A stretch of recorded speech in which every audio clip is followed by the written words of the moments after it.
Live from KSAT 12, the news at noon starts right now. And new at noon, Judge Nelson Wolf has announced who will be the interim Precinct 3 commissioner. Former appeals court judge Marilyn Bernard was sworn in this morning. She's going to fill the position until November's elected Precinct 3 commissioner takes office next year. And then that person is going to be filling in the remainder of the term until 2024. This comes after Trish DeBerry announced last month that she would run for the county judge position in the upcoming election.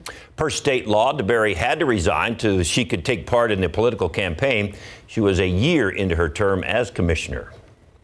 A man is dead after a fire broke out in a home on the city's west side. It happened on San Andreas in a neighborhood off of Calabria near Callahan Road. Sarah Costa spoke with neighbors who knew the homeowner. And she explains this is not the first time a fire has erupted at this man's home.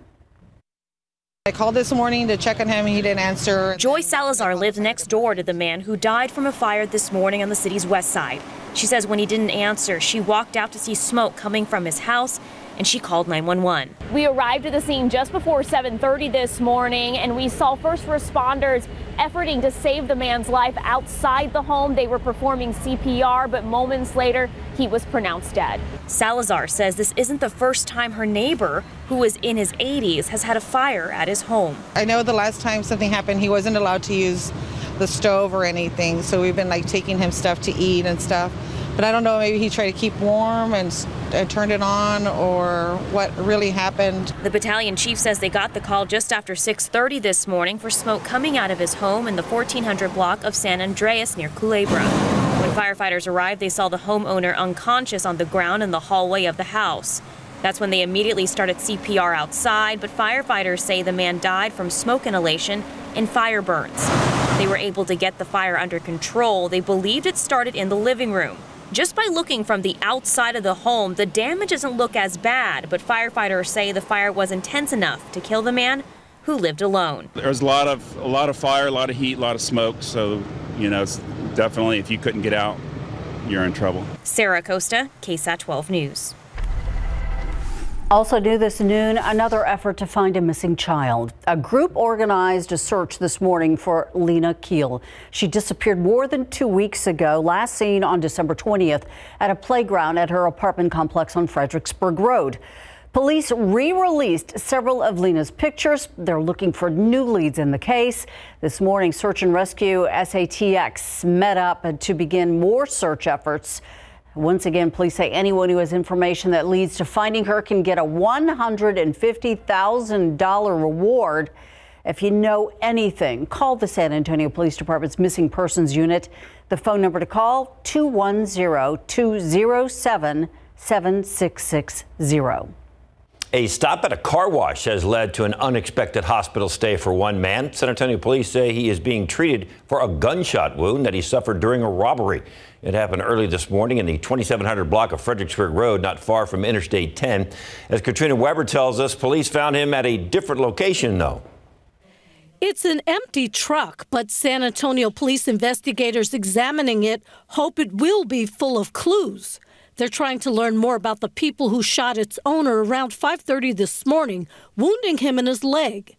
He told officers he was making a quick stop at Swiftwater Car Wash in the 2700 block of Fredericksburg Road. He says two men approached him and demanded his property, including his pickup. And when he resisted, he says they shot him. Police believe that this is where this crime began, but they say it's actually the second scene that they came upon. They say they found the victim first, about 3 blocks down. Police initially were called to a gas station there. The 41-year-old man told officers despite his leg wound, he was able to run there looking for help. He then was taken to a hospital by ambulance. Police say they later found a blood trail leading them back to his truck, but what they didn't find were the robbers. They say the victim offered only a vague description. The robbers were last seen speeding away, heading south on Fredericksburg in a white SUV. Katrina Weber, KSAT 12 News. Some uninvited guests caused trouble at a party, and now police are looking for those people. According to officers, part of the chaos was caught on cell phone video you see here. We do want to warn you that some of you may find this a little disturbing. Police say the party happened back on December 5th at an apartment at the Reserve at San Antonio. Some people apparently showed up without an invitation. Officers say several men and women attacked a person who tried to kick those people out of the party. Police arrested 2 people seen in the video. However, police need your help identifying the others involved. San Antonio police are trying to figure out also what led up to a crash involving 4 vehicles overnight. Take a look at the scene. It happened in the 3000 block of Loop 1604 West near Bitters. SAPD says that as a result of the crash, 2 people were taken to the hospital in stable condition with minor injuries. So far, though, police don't know what caused the 4-car crash. They do say at least 1 driver may have been speeding. The city of San Antonio has raised its COVID risk level to severe after more people started testing positive in our area. It's the same story across the country as cases climb, and thousands of people all over the U.S. are currently in the hospital for COVID. ABC's Rena Roy has the latest. Today, the U.S. breaking yet another pandemic record, the country reporting more than 1 million cases on Monday. That number likely includes a backlog of tests from the holiday weekend, but the total is nearly double the previous daily record. Healthcare workers overwhelmed yet again. The nursing staff is tired. We are burnt out. We're working 12 to 14-hour shifts, and on some days up to 16-hour shifts. Breaks are minimal, and it's just that busy, and people are just that sick. In New York, hospitalizations back to levels not seen since last January. We're not in a good place. I'm going to be really honest with you. This is the winter surge we predicted. Some of the sharpest increases in hospital admissions recorded in the Southeast, with the numbers of newly admitted patients jumping 64% between Christmas and the New Year. The influx could get worse following the holiday, but the good news, more protection could soon be on the way for more Americans. The FDA authorizing Pfizer booster shots for 12 to 15-year-olds. The CDC is expected to sign off Wednesday, and shots could be available as early as Thursday. It's more important now than ever for all teens to go out there and get all 3 of their vaccinations. I hope people can do their part, get vaccinated, decrease the number of people who need hospital beds so that these other folks who are really sick have a chance they can get the care that they need. It's really bad right now. Meantime, the CDC director has already endorsed the FDA's recommendation that everybody 12 and up originally vaccinated with Pfizer get their booster after 5 months instead of 6. Rena Roy, ABC News, New York. It is one of many places where you can get a COVID-19 vaccine.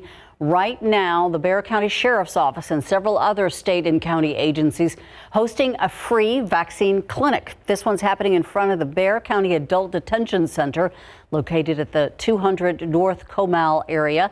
The drive-through clinic offers Pfizer vaccines and boosters, but that's not all. Also, you can get tested. Whether you have symptoms or not, they'll actually test you and give you results right here on the spot. So it's a one-stop shop. It's a drive-through event. So, I mean, we've got a pretty good line. It's been a good, steady flow, but they get you in and out pretty quick. You don't need to have an appointment. However, if you want a booster shot, you do need to bring your vaccine card. The clinic's going to be open while supplies last, or until about 5:30 this afternoon.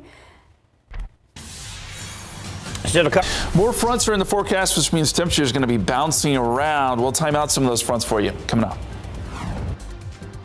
And we get to hear from Becky Hammond on her new job coming up a few minutes in sports.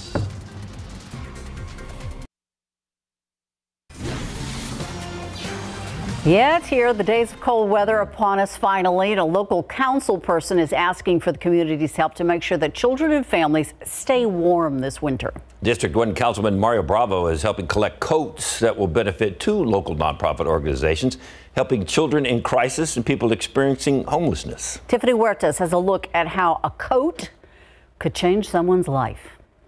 It's about supporting the most vulnerable in our community, whether it's youth that are going through challenging times or people who are living on the streets right now. District 1 Councilman Mario Bravo has partnered with the nonprofit Roy Moss Youth Alternatives and Corazon Ministries for the Share the Warmth coat drive. It could be scarves, winter hats, gloves, And coats of all sizes too, right? Everything from a children's small all the way to an adult extra large. For children staying at Roy Moss Youth Alternatives, these donations make a big impact. For some of our kids, they come with nothing except the clothes on their back. Youth come to this facility for a variety of reasons. A large number of them are youth that cannot live at home anymore due to abuse, abandonment, or neglect. And so they're part of the foster care system. The chief operating officer of the nonprofit says they hope to collect enough coats for all of the youth they help and want to be prepared for severe weather. Last year, when we call it Snowvid, the intersection of COVID and the snowpocalypse, it was really hard. We didn't have a lot. We had kids wrapped in blankets because we didn't have enough coats. So this is really going to make a difference. Tiffany Huertas, KSAT 12 News. Here is a look at the drop-off locations you can go to. The District 1 field office on Vance Jackson. The Landa Library on Bushnell Avenue. The Westfall Library on Rosedale Court. And the Central Library on Soledad Street, and the Pedro Library on San Pedro Avenue. Want to take a live look outside? Ooh, it's so much warmer today than it was yesterday. I'm being facetious. It felt just as cold. Yeah, but look how nice it looks. I described the weather earlier on the 9 a.m. show as with a chef's kiss. Aww, how sweet. I think, anyway. Nice. The aquifer is down 0.3 of a foot to 663 even in your pollen count. Mountain Cedar's down today. It's still in the high category, but down again, 1,130. Molds low at 160. We've got a pretty good looking forecast. Couple fronts to talk about. Maybe a few small rain chances this weekend. We'll have a look coming up.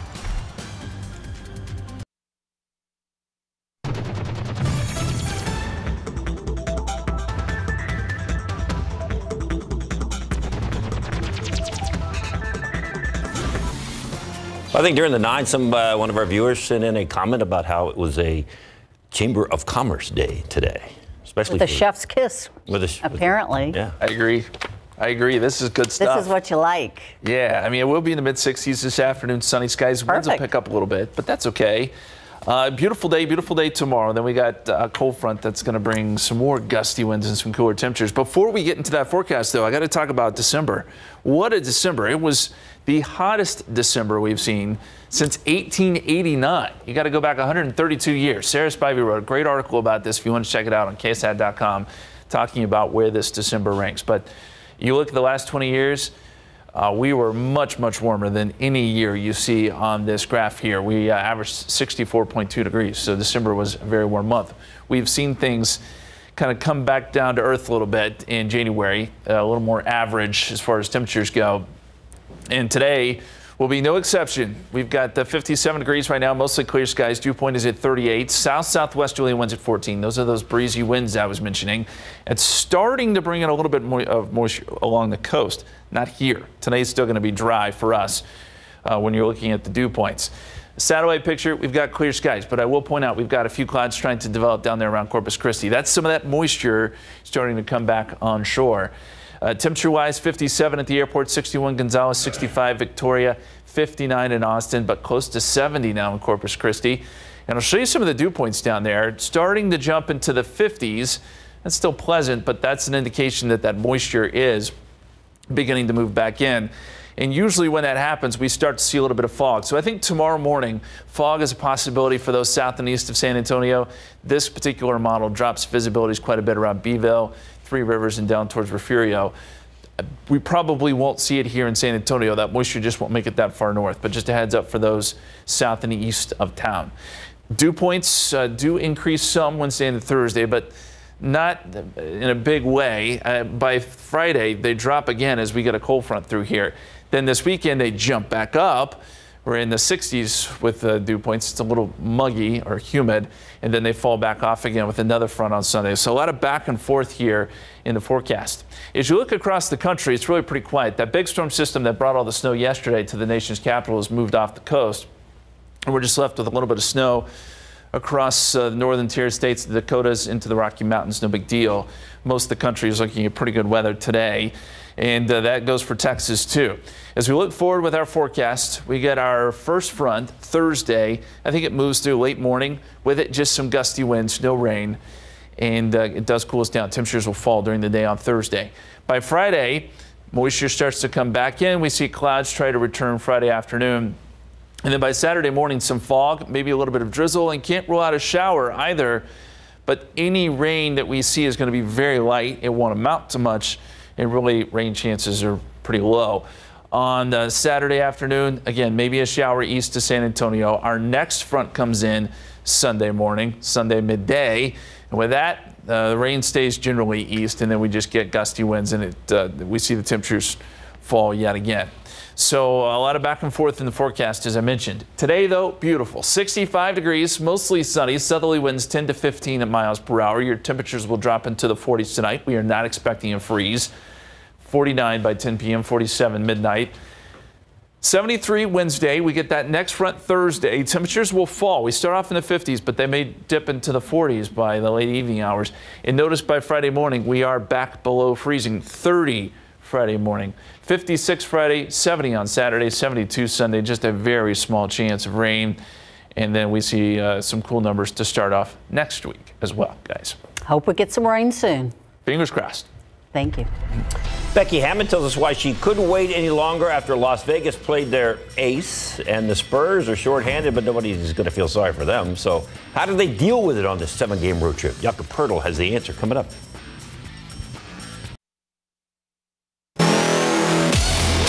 For the first time since it became official that Spurs assistant Becky Hammond was going to become the head coach of the Las Vegas Aces of the WNBA, she was able to sit down and answer some questions yesterday about a wish coming true. Even though it's not the NBA, it is still a head coaching job, and ironically, it is with her old team, the San Antonio Stars, that moved to Las Vegas to become the Aces. Becky is with the Spurs in Toronto for tonight's game against the Raptors. Hammond agreeing to a 5-year contract with Las Vegas following her 16-year playing career that included 8 years with the New York Liberty beginning back in 1999. The same year the Spurs won their first ever NBA title, and then suiting up in San Antonio for another 8 seasons starting in 2007. Then following her retirement in 2014, head coach Greg Popovich making Becky part of his coaching staff, and that made Hammond the first full-time female assistant coach in NBA history. Now after 8 seasons on the Spurs bench, she's making this move. Becky talked about her reaction when she got the call from the team president, Nikki Fargas. When she first called, I had no intentions of leaving the NBA at this point, you know, and after talking to her and wrestling and throwing around different ideas and stuff, obviously I came to the conclusion that this was the best spot for me and my family, and an opportunity for me to, you know, sit in the big chair and be a head coach of a major professional sports league. And so I feel like I'm ready to have my own team. And this is the organization that made it very, very obvious they wanted me really, really bad. I like the fact that she's ready to sit in the big chair. Hammond was interviewed for several NBA head coaching vacancies. The most recent was with the Portland Trail Blazers, but that job was given to Chauncey Billups. As far as we know, there is nothing to keep her from returning to the NBA should that opportunity present itself again. In the meantime, the San Antonio Spurs are north of the border in Toronto. At least most of the team is. Silver and Black deal with their worst COVID outbreak of the season so far. Lonnie Walker IV, Doug McDermott have gone into the league's health and safety protocols, while star guard Jamonte Murray is still working himself back after clearing health and safety protocols after missing the Spurs' last 3 games. They are in the middle of a 7-game road trip, just 1 game shy of their longest trip of the season, the 8-game rodeo road trip. That'll come up in February. So far on this trip, the shorthanded Spurs have already lost to the Grizzlies in Memphis, 118-105. The Pistons in Detroit, 117-116 in overtime. They still have 5 games left. The road trip continues in Toronto tonight. Senator Jakob Pertl says the team needs to stay strong mentally. It's like a fighter's mentality. You gotta look at it in a like next man up type of way. A lot of teams are struggling with players out. So yeah, like I said, just about having the right mentality, I think. All right, so here's a look at the rest of this road trip tonight. Toronto, tomorrow at Boston, so there's a set of back-to-backs for you. And then Friday, they're at Philadelphia. Sunday and Monday, it's Brooklyn and New York. At least they get to stay in the same hotel for those 2 back-to-backs. 116 student athletes representing 62 high schools will participate in the San Antonio Sports All-Star Football Game presented by HEB this Saturday in the Alamo Dome following the All-American Bowl. KSAT 12 Sports attended the Team Black practice at Hero Stadium with Mark Soto as their head coach. And you may be asking yourself why he's wearing Johnson blue when he's just accepted the job as the new head coach at Judson. But when he agreed to coach his all-star team, he was with the Jaguars. It's amazing. You know, you dream about playing in this game, which I got to do way back in the day, and now I get to coach it. Yeah, it's amazing. With this Johnson staff, it's going to be our last ride together, so we want to make it important and make it special. The San Antonio Sports All-Star Football Game presented by HEB will be held in the Alamo Dome this Saturday at 5 o'clock. Tickets available at the Alamo Dome box office and Ticketmasters. New today at 5, we're going to take you to a tech lover's paradise. The Consumer Electronics Show. It's opening in Las Vegas tomorrow morning. COVID protocols in place. More than 2,000 companies are showing off their latest stuff for today and tomorrow. A big buzzword, the metaverse. It's a lot more than just gaming. 12 Your Size Marilyn Moritz is going to show us a few of the gadgets and the gizmos. It's coming up. You don't want to miss it today at 5 after Entertainment Tonight.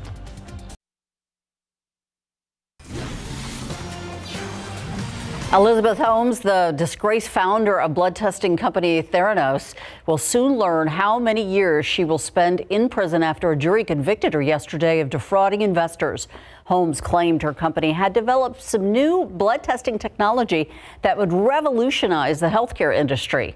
But a jury found that actually she misled her investors to the tune of more than $140 million. ABC's Faith Abube has the story. 7 days after a jury began deliberating her case, 37-year-old Elizabeth Holmes walking out of federal court Monday, a convicted felon. The jurors finding Holmes guilty on 4 counts of wire fraud and conspiracy to commit fraud for intentionally deceiving investors, telling them her company Theranos had a groundbreaking blood testing technology that could run hundreds of tests with only a few drops of blood. We've made it possible to run comprehensive laboratory tests from a tiny sample or a few drops of blood. That was misleading, but it helped Holmes raise more than $700 million from wealthy financiers, from media mogul Rupert Murdoch to the family of former Education Secretary Betsy DeVos and the heirs to the Walmart fortune, the Waltons. The trial spanning 15 weeks, 32 witnesses taking the stand, including former Defense Secretary James Mattis, who sat on the Theranos board with the likes of former Secretaries of State Henry Kissinger and George Shultz. Holmes also taking the stand in her own defense. Asked if she misled investors, Holmes replied, of course not. But during a previous sworn deposition, Holmes admitted a number of her prior claims were not always accurate. I know that we made so many mistakes. Out of the 11 charges against her, the jury unable to reach a verdict on 3. They also found Holmes not guilty on 4 other counts. But in the end, there were 4 guilty verdicts here, which I think is clearly a loss for Elizabeth Holmes and something that the prosecutors are probably quite pleased about. And Holmes faces up to 20 years on each of those 4 counts she's convicted of. But legal experts say federal sentencing guidelines mean she'll likely only serve a fraction of that time behind bars. In Washington, Faith Abube, ABC News. Gun dealers are soon going to be required to make secure gun storage devices available for purchase. Yesterday, the Department of Justice issued a new rule for gun dealers with federal licenses. Devices include gun safes, gun cases, and lock boxes that are compatible with firearms being sold. The devices must also be designed to be unlocked by a key, combination, or similar means. The new regulation going to effect February 3rd. Mexico saw a record number of asylum requests in 2021. That's according to the head of the Mexican Commission of Aid to Refugees in Mexico. According to a tweet on Andres Ramirez's Twitter account, Mexico saw 131,448 asylum requests. That's about 86% higher than the previous record, which was set back in 2019. In another tweet, Ramirez broke down the nationalities of the asylum seekers. People from Haiti and Honduras made up a large part. At least 14 people have died, 3 others injured in a landslide in China. That's according to the Chinese Central Television. It happened at a construction site in Guizhou province. Those who were hurt were taken to a local hospital. Meanwhile, rescue efforts are still underway. It's not yet clear what caused that landslide. This week, children are back in class after their holiday break, and with the changing temperatures and the pandemic, it can be hard for parents to know if those sniffles are a sign of something more serious. Cleveland Clinic pediatrician Dr. Adam Keating recommends parents err on the side of caution when evaluating whether to send a child to school. If your child has symptoms and you'd like to rule out COVID-19 rather than wait for the symptoms to resolve, Dr. Keating says to skip the rapid at-home tests and try to get a PCR test.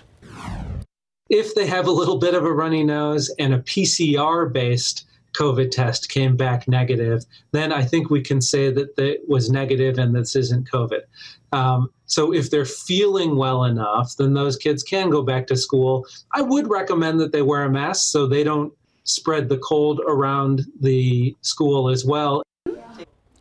Dr. Keating says most kids with COVID-19 experience mild symptoms, but there are rare cases that can become severe. And even if the Omicron variant isn't as severe, viral spread expected to intensify in weeks ahead, so we could see more children getting sick.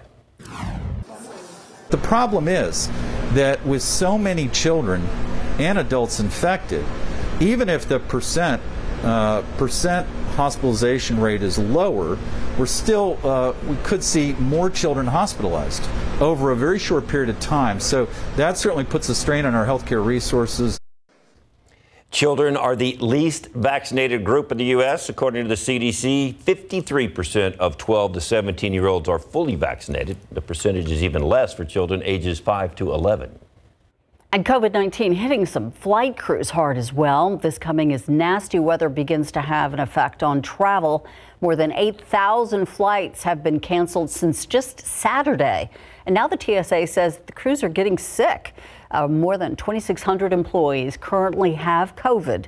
However, the agency insists that it does have adequate staff to screen passengers. The weather and the pandemic putting a damper on plans. Some travelers are stuck in some other countries after testing positive just before their flight comes home.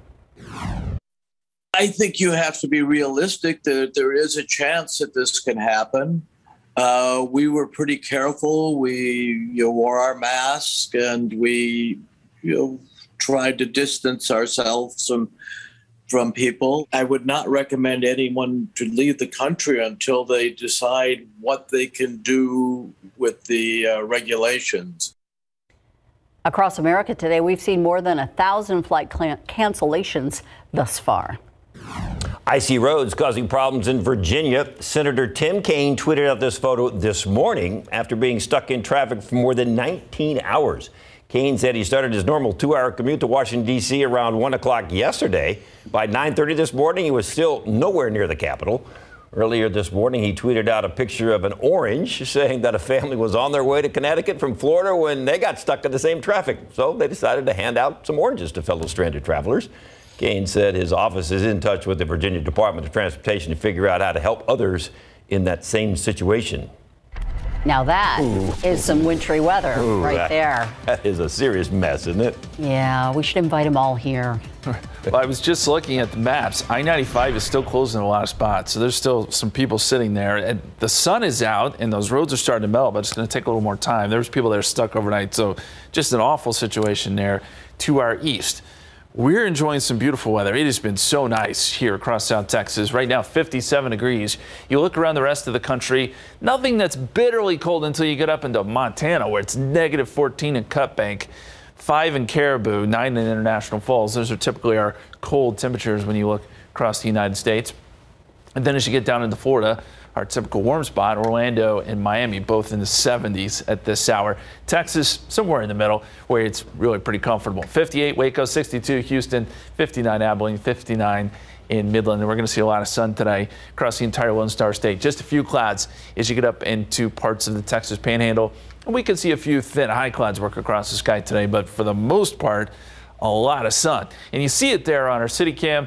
Temperatures right now looking at 57 degrees, 38 degrees as far as the dew point is concerned. So the air is still pretty dry with south-southwesterly winds at about 14 miles per hour. And winds will be a little breezy today from time to time. 65 your high temperature, 61 at 6 p.m. We're down into the 50s though by 8 o'clock and back into the 40s tonight. But no freezing temperatures overnight. And we'll get even warmer temperatures coming up tomorrow, guys. Thank you. Justin. Now to a big court day for Prince Andrew. He is facing sex assault allegations from a woman who says she was trafficked by Jeffrey Epstein and Ghislaine Maxwell. Now a newly unsealed settlement agreement is shedding new light on that claim as the royal family faces growing pressure over the prince. ABC's James Longman has more. D-Day for Prince Andrew, that's how one newspaper is describing it here. Virginia Roberts-Giuffre alleges that Prince Andrew had sex with her on multiple occasions. Prince Andrew denies that. But this hearing today is just going to decide whether that case can even go forward. And it will revolve around a settlement that Giuffre made with Jeffrey Epstein back in 2009, where in return for $500,000, she promised not to go after any of Jeffrey Epstein's associates. The discussion today will be whether or not that qualifies as Prince Andrew and whether or not his legal team can use that as a way of stopping her from bringing this case. They've also argued that Giuffre lives in Australia and not in the United States, and therefore they shouldn't be hearing this trial in the US. We will wait and see what the outcome is. Whatever the outcome, though, the pressure has just been mounting and mounting on Prince Andrew. Of course, his longtime friend Ghislaine Maxwell was found guilty on multiple counts of sex trafficking, and that has upped the pressure on him. Whether or not he'll ever return to his public duties as a member of the royal family, well, that remains to be seen. James Longman, ABC News in London.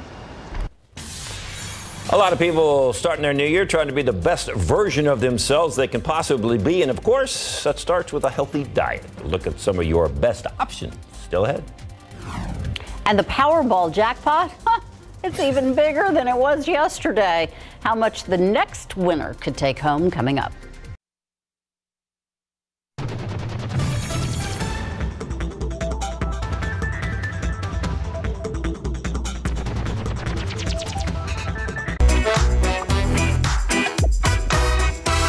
Hello, everyone. This is your daily tech and business briefing from Cheddar News. Lockheed Martin delivering 142 F-35 fighter jets to the U.S. and its allies, surpassing its original goal for the year. The world's largest defense contractor had expected to deliver a maximum of 139 jets last year. Lockheed Martin continues growing throughout the world as Switzerland and Finland selected its F-35 for their new fighter jet programs. Meanwhile, Starbucks will now require all their U.S. employees to be vaccinated against COVID-19, or they have to submit to regular testing. The coffee chain becomes one of the first in the industry now to implement such a mandate, that as they follow the federal vaccine mandates for large employers. But that mandate from the Biden administration is in limbo, and it's going to be heard by the Supreme Court. And Sweetgreen selling a salad subscription service. They're calling this Sweet Pass. The subscription will give customers up to 30% off each purchase. A Sweet Pass is available for purchase until January the 16th and is valid for 30 days after that initial purchase. Although the pass cannot be used across delivery service platforms, it will be valid at all of Sweetgreen's 140 U.S. locations. And that's Cheddar News, Business and Tech Update. I'm Baker Machado, coming to you from Cheddar Studios in Lower Manhattan. U.S. News & World Report has released their ranking of the best diets. Tied for number 2 in the best overall diet category, the Flexitarian diet and the DASH diet. Flexitarian is a combo of vegetarian and flexible, where plants are the focus but eating meat is okay.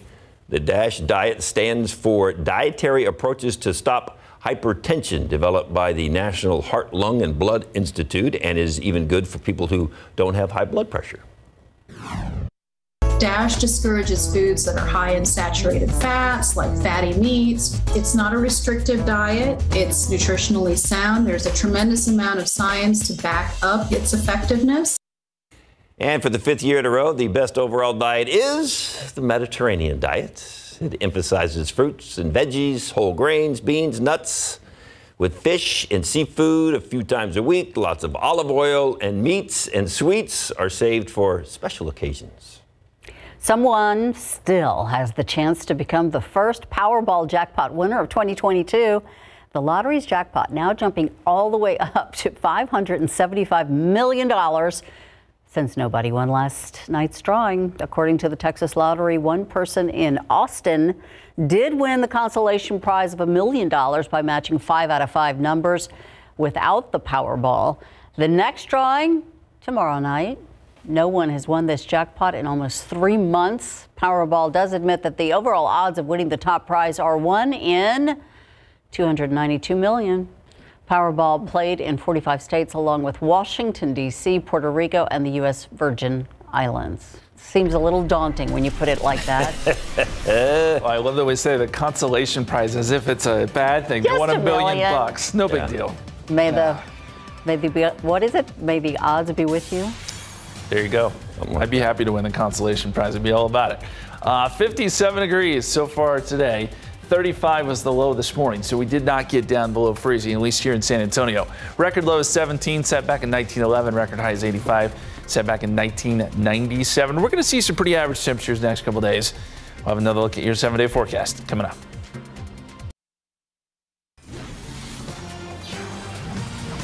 This is pretty good for winter. I'm digging this. You think so? You liking it? Yeah, I think this is great. Look at 61 degrees. And it's going to get all the way up to 66 or something like that 65 today? is what we're shooting for. I'd say that's pretty That's ideal. very comfortable. Really, it is. And we've got sunny skies. The rest of the nation has been dealing with some issues, as we know. I wanted to show you the flight delays. And as far as we can tell, there aren't a lot of flight delays across the country. I just checked in on the FAA website. So it looks okay, but this doesn't necessarily take into account cancellations. So keep that in mind. Still want to check ahead. There's really no weather delays, though, is my point here. There are delays with other things, but it looks pretty good weather-wise. There is some snow up across the Rocky Mountains, some rain out west, but that's about it. And everything looks good here across Texas. You look at the time lapse. It was a clear start. We had clouds overnight, though. You don't see those here on the time lapse, but overnight some clouds moved through, and that kept the temperatures from getting down close to freezing last night. And we did get down to about 35, but it was not down to freezing here in town. Some outlying spots did. 57 degrees right now. South-southwesterly winds around 14 miles per hour. Dew point remains low at 38. Some 60s starting to show up on the map. Comfort sitting at 60. 61 Port SA, 64 Castroville, 63 right now in Devine, 66 in Cotulla. And down to the south of San Antonio, I think we'll see some 70s on the map later today, and then most everybody will be in the 70s tomorrow. So we're starting the process of warming up here. As far as dew points are concerned, still low. We're still in the very dry category, but as you work towards the coast, those dew points come up a little bit, and down towards Corpus and the immediate coast, dew points are now in the 50s. So moisture's trying to work its way back inland, and I think we'll have enough moisture in place tomorrow morning where we could see a little bit of fog across our southeastern counties. Temperatures will start off in the 40s tomorrow morning, by the way. 43 is still jacket weather, but not as cold as we've seen last couple of mornings. And then, again, we'll be back in the 70s, it looks like, tomorrow afternoon. You look at the satellite picture, it's clear all the way around, except right there in Corpus. And I mentioned some of that moisture trying to work back in. So that's resulting in a little bit of cloud cover there. And they actually got partly cloudy skies in Corpus Christi as we speak. No rain, though. It'd be nice if we could get some rain back in the picture. There's some very small chances over the weekend, but it doesn't look great. High clouds up across North Texas, otherwise, again, quiet. And as we look forward in time here, our next front is set to arrive, I'd say mid-morning to late morning on Thursday. And what you can expect with this front, some gusty winds, and temperatures will probably fall once the front moves through. So we'll start off in the 50s, but maybe fall even down into the 40s by the afternoon. So it's going to be a chilly day, breezy by Thursday afternoon. And then very quickly, moisture tries to return late in the day on Friday. That results in some cloud cover late on Friday. And then by Saturday morning, there's enough moisture there where we could start to see a little bit of fog, maybe some drizzle and a shower or two. And maybe a shower on Sunday too as our front works through. But the chances of seeing really any measurable rain are very low. Turns windy on Sunday as we get the next front. So a lot of up and down here with these fronts coming through. 70s tomorrow, but back down into the 50s Thursday, Friday, back into the 70s Saturday, Sunday, and then back into the 50s on Monday. So just keep the coat handy. That's the advice I'll give you. The chances of rain are at 10% both Saturday and Sunday there. And keep in mind also, Friday morning, we will be down near freezing. We'll be right back. This is a sight to behold. Mother Nature putting on a stunning display in Aurora Borealis in Alaska. The National Weather Service tweeting out this image saying they could see this site from their offices. However, they told anyone who wanted to travel to see it for themselves that they needed to be careful and, yeah, dress warm. Ooh, that's because temperatures in the area are 30 to 40 below, and wind chills are in the 40 to 55 below range. Got to add that below to make the point.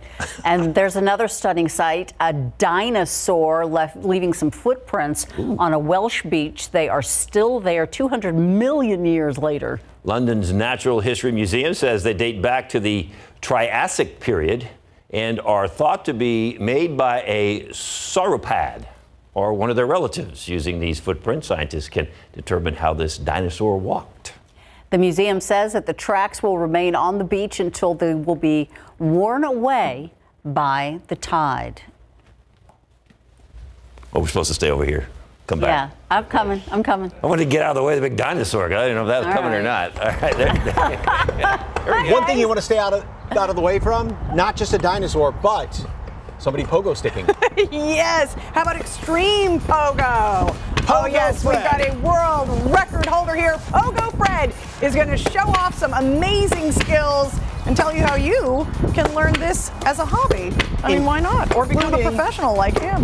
The world's tallest and the world's smallest pogo stick. All that combined. Great way to get in shape. Like that. We're not going to do that. And Jen has also got a great way to get in shape, too. What's up, Jen? Yeah, that sounds like a good workout, though. Good on the legs. But we are here at Local News Studio. I'm joined by the owner, Thomas. And what makes this place so special is right behind us, right? Let's tell people a little quick tease about it. So we're the only fitness studio in San Antonio that has the Energy Fit Ski Row. It's a 2-in-1. When it's in the standing up position, it simulates cross-country skiing. When you drop it down, it goes right into seated rowing. So it's a 2-in-1 cardio machine. And we're going to try this? Oh, yeah. Okay, you got to stick around, guys, to see if we can do this. A little competition here. Absolutely. Back to you. And after all that exercise, you need something really good to eat. A chef showed me how to make a wonderful, wonderful chicken recipe. And what do you want to try as far as something new in 2022? Let us know at SA Live KSAT.